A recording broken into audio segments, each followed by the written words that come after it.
Davenport's mayor looks ahead to his last year in office. And what a winter it's been, records set. But what does it mean in the long term in the cities?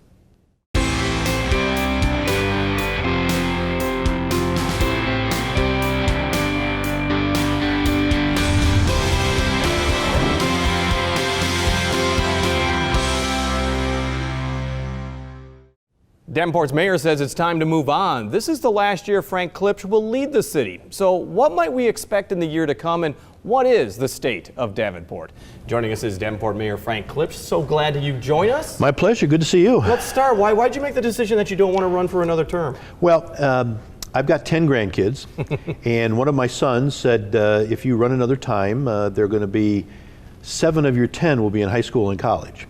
So that's eye-opening. That's eye-opening, yeah. And we were all together for Thanksgiving and at Christmas, and during that time period I said, you know, this is too important. This is a window of opportunity to spend time with my kids and my grandkids. And I'm going to do other things, but I have a little more flexibility in the schedule where I can spend more time with them. I'll stay involved with the city, but this is a once-in-a-lifetime opportunity. I built my whole life on family, and I want to make sure I have a time to spend with them. Well, when I talked to you while you were running for election the very first time, you said that you wanted to be a bridge builder. You wanted to bring people together. Exactly. There are too many schisms in city government and with the electorate before you took part. Do you think you accomplished that? I feel really good about it. In the sense, we've got not only in the city itself, but even throughout the Quad Cities. The 5 mayors in the Quad Cities are really working well together.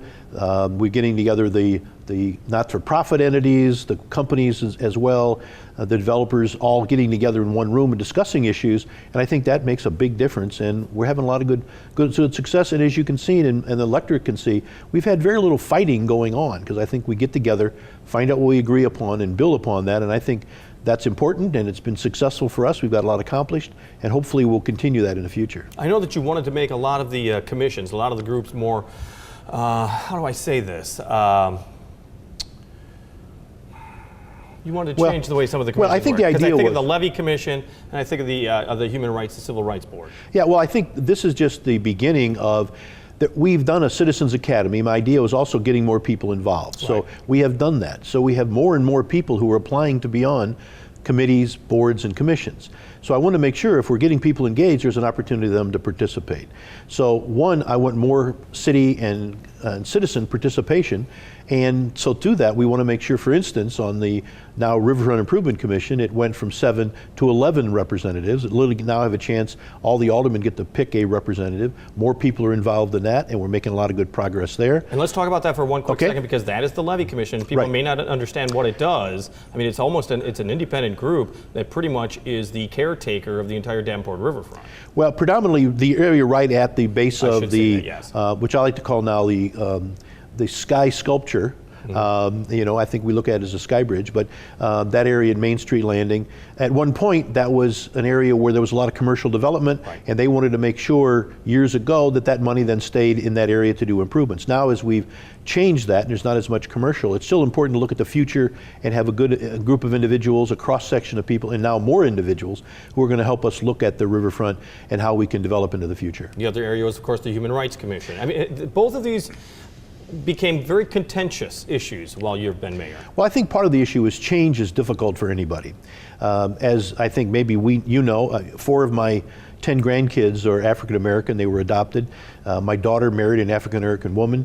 So civil rights are very, very important to me, and they always have been and will always be that for me and my family. This was an opportunity to get, again, more individuals, more communities, more individuals in the community, and more participation, and this was one way of doing it.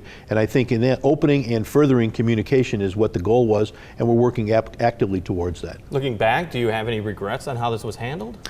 Well, I think always better communication is important for all of these activities. I think, again, change is difficult, but we're making not necessarily changes in the process, but also more opportunity for participate in the Planning and Zoning, Design Review Board, the Parks and Rec Advisory Board. All of those will have more opportunities for people to participate, and that's what we're working on doing as well. We're looking at a process now where everybody can apply, even the people whose terms had expired and might want to reapply.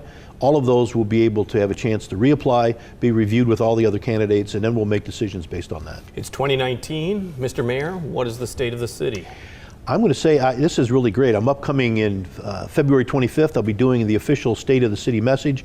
It's in the best shape it's been in a long time. Our tax base has gone up without raising taxes. More people paying taxes, more involvement. That's what we've tried to do in the first place, which has been happening.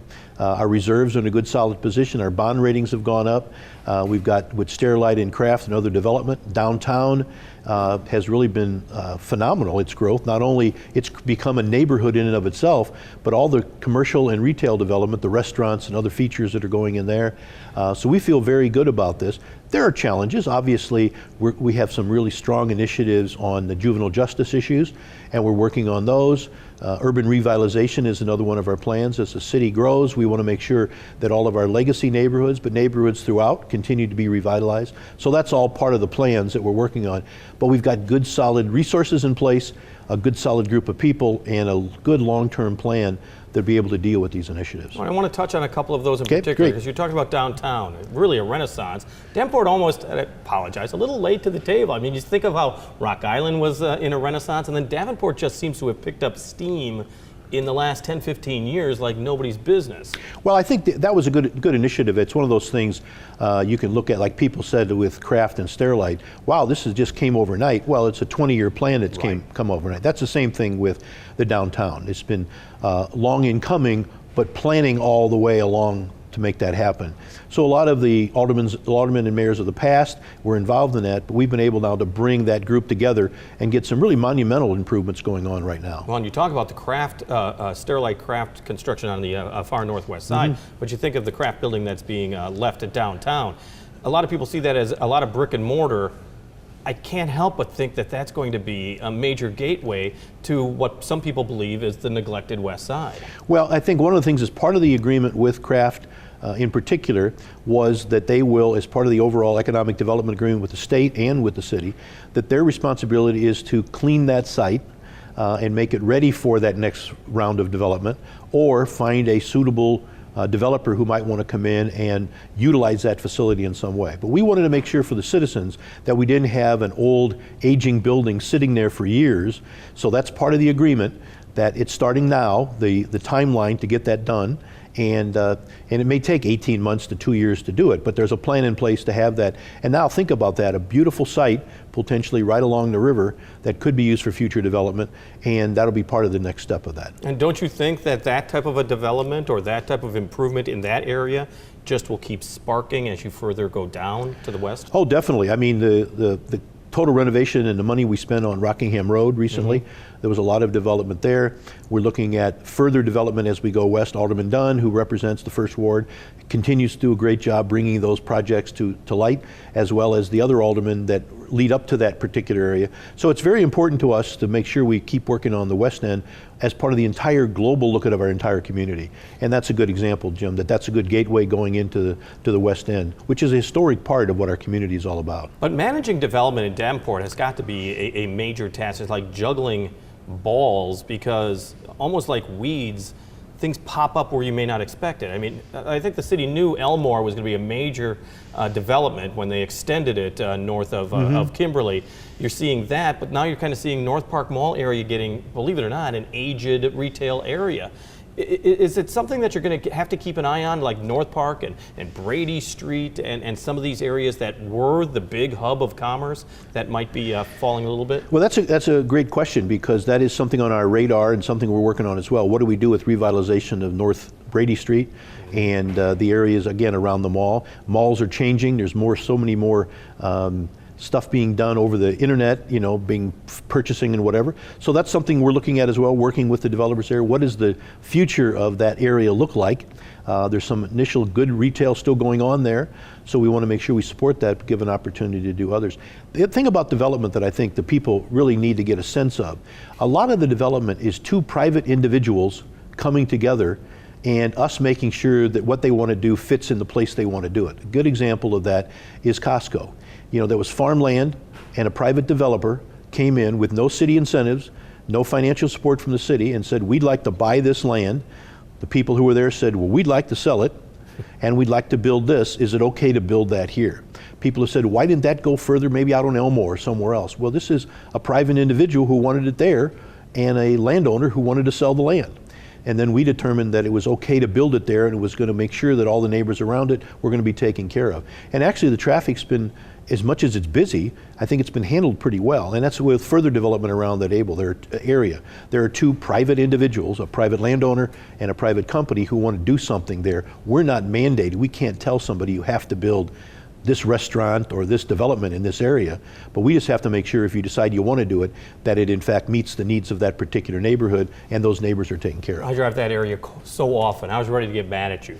And it does, I mean, the whole, the planning stages for transportation as well as business is critical. Right. And 53rd Street is one of those that's been kind of neglected in a way, and it's become such a heavily used artery in Davenport. Well, one of the good things is over the next couple of years, we're looking at a major renovation. We've got, and I think $5.3 million, I Yep. believe, is pledged for 53rd Street. and that's a lot of, and letting the people know, the listeners know, a lot of that we leverage off of federal dollars and match with city dollars, so we get a lot more bang for our buck and for our taxpayers' buck when we do that.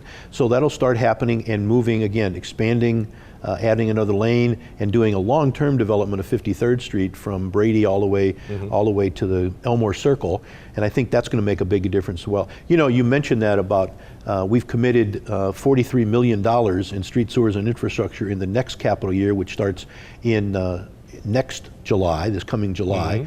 We've got over 20 million in this year. We've heard from the public in our citizen survey that streets, sewers, and infrastructure are important, and we're making sure that we find the resources to spend that important tax dollar and also leverage support from the federal or state governments to put that money where it's really needed the most, and we're doing that as part of our plan. The other big area has to do with juvenile crime. It's something that you've been trying to tackle, which is not a short-term fix, of course. Right.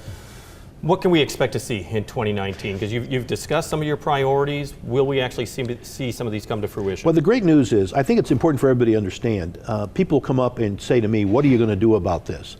The issue is, this is something much broader than the city of Davenport, and we're seeing, sadly, information about challenges in Rock Island, Moline, East Moline, Bettendorf as well, Eldridge as well. This is a regional issue, and it can't be one particular municipality dealing this. It needs all of us coming together. The good news is all the mayors, all the county administrators, and all the elected officials have said, we realize we all need to be in this together.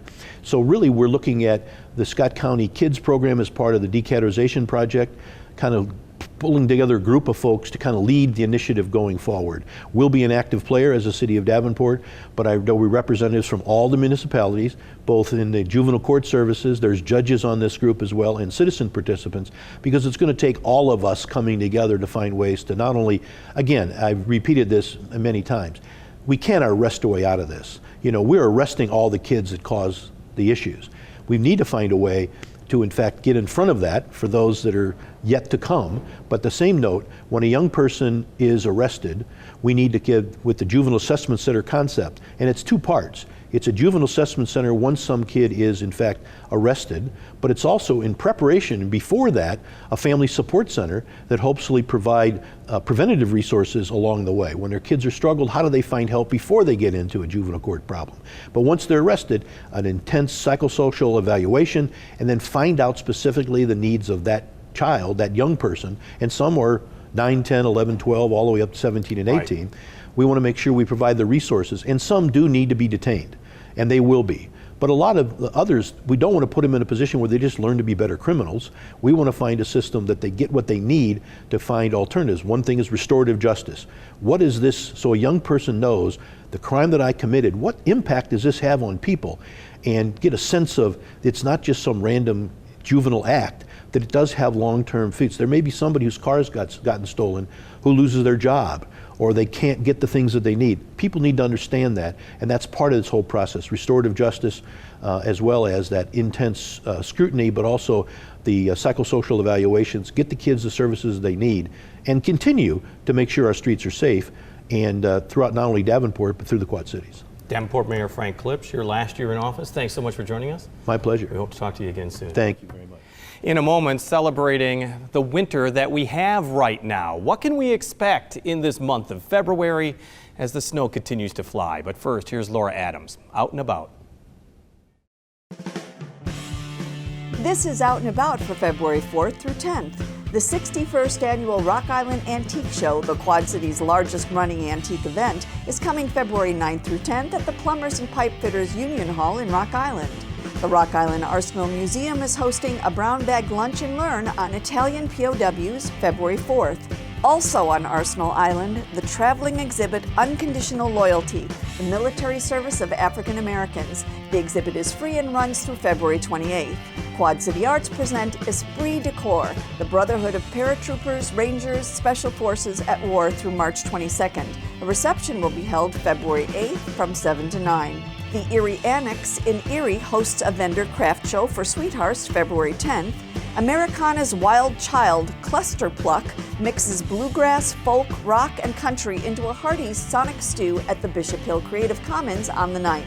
The Vagina Monologues by Eve Ensler will be performed at the Bruner Theater Center February 8th and 9th, and you still have time to catch the Black Box Theater's critically acclaimed production of Lady Day at Emerson's Bar and Grill, a retelling of one of the last concerts by Billie Holiday before her death. Playcrafters Barn Theater presents the irreverent comedy Stupid Effing Bird by Aaron Posner, rated R, and Circa 21 is presenting the musical everyone is talking about, Disney's Newsies, running through February. For more information, visit wqpt.org. Thank you, Laura. Jason Carl is a Davenport singer and songwriter who blends rock and folk music into his original recordings. We caught up with him for a solo performance at Moline's Black Box Theater. Here's Jason Carl with Hearts and Faces.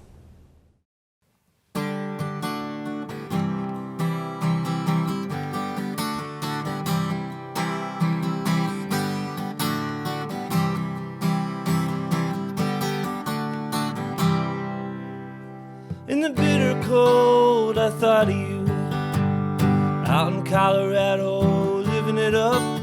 I've known so long what I've never been able to say.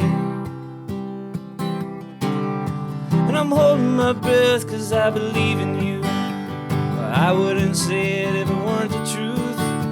I know it's hard leaving, but that's the price you pay. When I add up what I've laid to waste, the world can be a depressing place. And I don't know if it's really round, I just know it can't bring me down. Cause it's only time and places, and I've been sick of this place for a long time. I recognize all the faces on the street, and it's only hearts and faces, and my head gets in the way of my heart sometimes. I don't recognize the places in my dreams, but it's only hearts and faces, and the spaces in between.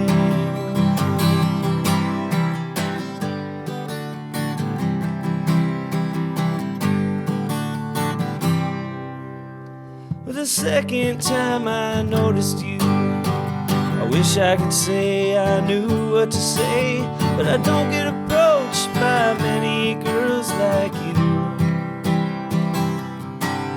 And looking back through those yesterdays, well, I don't regret a single thing. Well, that's a lie, but at least this much is true. When I add up what I've laid to waste, the world can be a depressing place. And I don't know what's coming around, I just know it can't bring me down. Cause there's only time and places, and I've been sick of this place for a long time. I recognize all the faces on the street, and they're only hearts and faces, and my head gets in the way of my heart sometimes. I don't recognize the places in my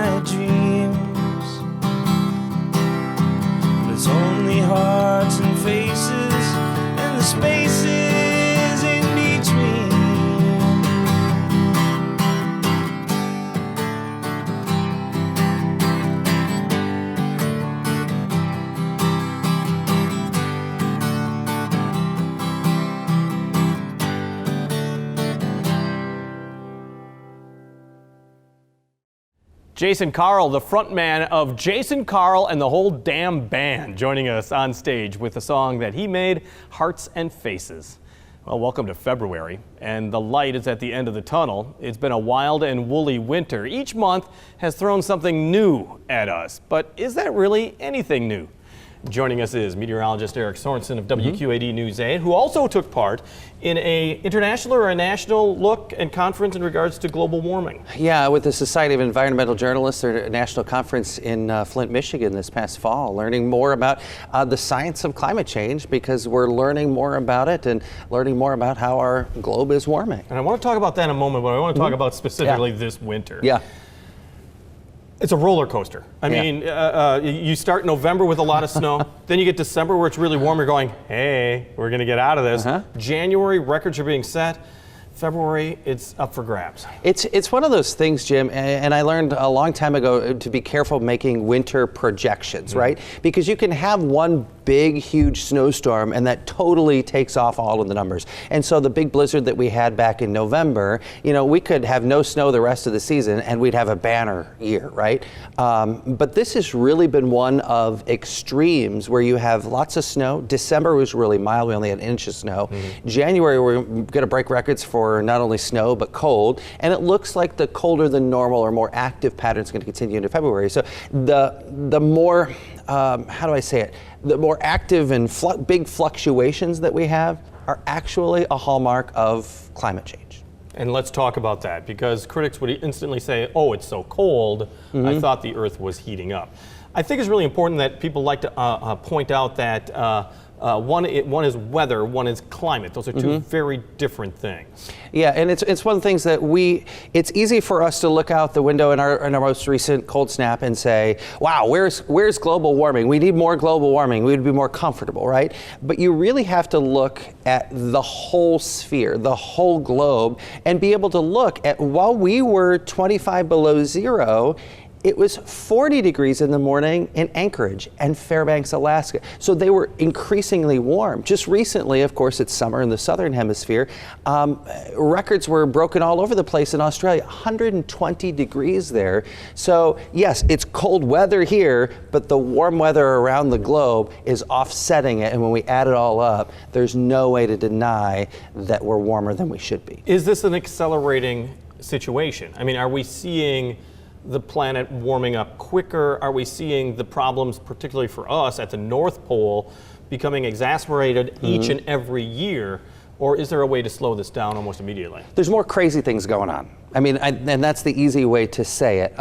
There's warm air going up into Alaska, and that caused this polar vortex to come down and greet us with a week or two of cold air.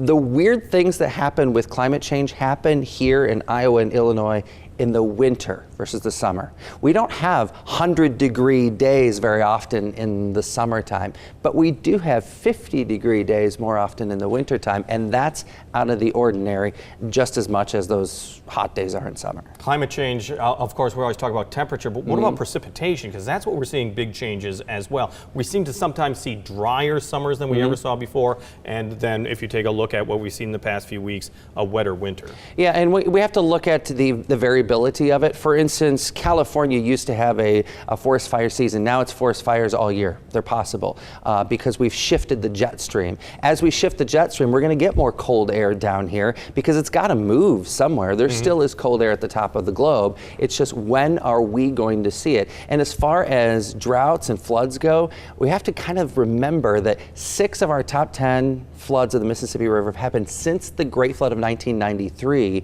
So we see more of these more often. We're probably going to see more drought more often on those off years. The other thing is that when it comes to weather statistics, it only goes back, believe it or not, like 120, 130 years. Seems like a long time, but on this earth, that's almost nothing. Is it easy to find out that, I mean, how do we know that this isn't the way it was in the 1300s or the 1400s? I was actually having this conversation just a couple of weeks ago. Right now, our solar cycle is at a minimum. All right, so if you say, oh, this is a natural phenomena, well, actually looking at the sun, we should be colder than normal. because of the sun's activity. We know that we are causing it because we look at the carbon dioxide that we're putting in the atmosphere, and the direct feedback is a warming of the climate, that layer of atmosphere that is over us, and there's just no way to deny it. So there's two things that we can do. One is we can either figure out how to change it today to do the right thing, or number two, which I think is going to be more expensive in the long term, it's figuring out how to deal with the warming once we have the sea level rise, the stronger tornadoes, the stronger hurricanes, that sort of thing in the future. Washington Post just did a story in regards to a local meteorologist and their role in explaining climate change. You were quoted in the Washington Post story. Why do you think that you have to carry this mantle? Why do you think that this is important for you to be an educator in regards to climate change? I think it's one of those things, you know, when I have kids that grow up and they say, Dad, you were on television and you had an opportunity to educate people on climate, why didn't you? I want to be able to say to my kids, I did that. I was one of the few people who did that. And I think it's really important that people understand the science. As we learn it, we share that information out. And so it is kind of my duty as a meteorologist to understand as much as I can, and as the science comes out and as I understand it, I have to be able to be the authority on it. I actually wish my counterparts at other stations would actually take on that role as well, because we have an opportunity and we really need to make sure that we're educating our public on this, because it will have great impact. You understand the sciences. Do you understand the skeptics of the science? I think it's one of those things where you can choose to not, to not say science, but those are facts, all right? We can prove science is fact. All science is taking a hypothesis and proving that hypothesis. And so by having skepticism on climate change, you're basically saying, all right, I'm going to say that those facts aren't true. And facts are true. WQAD meteorologist Eric Sorensen, thanks for joining us. Thank you, Jay. And thanks for telling us a little bit about what we're going to expect in the years ahead. We just got to get this winter out of the way. That would be awful nice, as a matter of fact. So Eric, of course, is the meteorologist at WQAD News 8. WQPT is doing its part to support the military men and women in the cities who are serving our nation. We call it Embracing the Military, and WQPT wants to help support servicemen and women returning home from active service. Coming back to civilian life brings new challenges and opportunities. And Veterans Coming Home program helps connect veterans to resources and services that can be helpful in a service member's transition. Go to WQPT.org, click on Embracing Our Military to learn more. On the air, on the radio, on the web, and on your mobile device. Thanks for taking some time to join us as we talk about the issues on the cities.